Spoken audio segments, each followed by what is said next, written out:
président du COFAD, Hassani Fassassi. On applaudit Yagrik. Merci, merci à toutes, merci à tous. C'est pour nous avec émotion et aussi satisfaction de nous réunir ici aujourd'hui. Et je vous donne rendez-vous ici même, si Dieu le veut, l'année prochaine, lundi 10 mai 2010.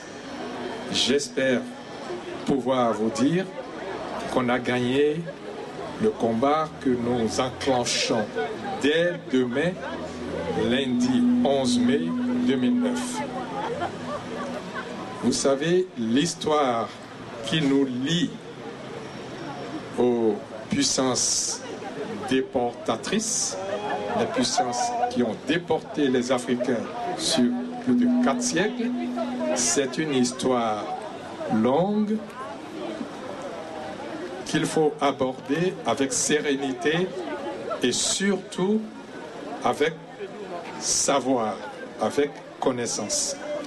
Parce que le bourreau tue 2 fois.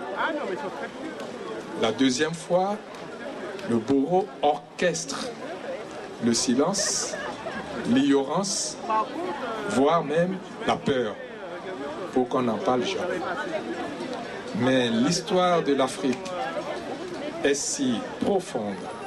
Les Africains sont si profonds dans leur humanité que tout ce qui a été fait pour les aliéner, voire même un certain projet pour les éradiquer, comme ils en ont fait aux Amérindiens, a échoué. Aujourd'hui, cette présence ici me rappelle ce qu'on avait fait pour la première fois lorsque j'étais sur une radio qu'on appelle Média Tropical en 1994. J'annonçais, c'était pour célébrer ce qu'on appelle le 27 avril, chaque année en France, qui est la date de déportation. Dans le calendrier français, le 27 avril, chaque année, correspond à la date des déportés. Mais les déportés dont il s'agit, ce n'étaient pas nous. Ils pensaient aux autres. Et nous, on les a piégés. On a demandé l'autorisation de pouvoir manifester pour les déportés. C'est là qu'on a fait comprendre quel est notre objectif en 1994. On voulait, premièrement, que l'État français reconnaisse la traite négrière comme crime contre l'humanité. Croyez-moi, ce n'était pas gagné. Il y a même des avocats antillais qui nous ont dit qu'il n'est pas question, la traite négrière n'était pas un crime contre l'humanité parce qu'il ne regroupait pas les critères de Nuremberg. C'était l'ignorance. Les critères de Nuremberg, la déportation des Africains a une histoire, a eu son équivalent de ce qu'on appelle Mein Kampf de Hitler. C'était la bulle du pape Nicolas V qui a été promulguée le 8 janvier 1454, dans laquelle, dans cette bulle, il démontrait, il indiquait dans les détails comment il fallait déporter les Africains et les amener en Europe. Il n'y avait pas encore Christophe Colomb. Christophe Colomb avait 1 an, donc il n'y avait pas encore la découverte de nouveaux mondes. Donc on les a déportés, on les a amenés dans les îles ibériques en Europe. Et peu de temps après, leurs enfants, les enfants des Africains qui ont été déportés dans les îles ibériques, ils avaient 17, 20 ans.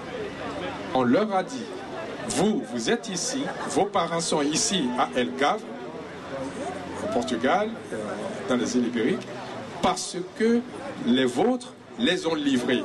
Donc, ils ont réembarqué ces enfants d'Afrique pour aller régler le compte à leur continent mère, d'où l'enchaînement des déportations, les kidnappings qui se font par les enfants d'autres Africains qui ont été déportés, ainsi de suite.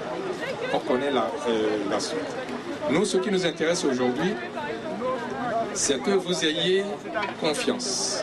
Soyez sereins.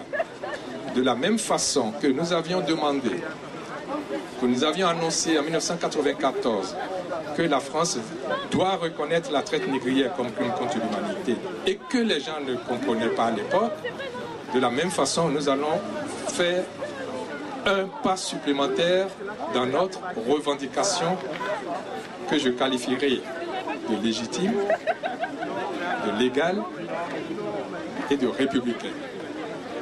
Parce que c'est nous qui sommes républicains.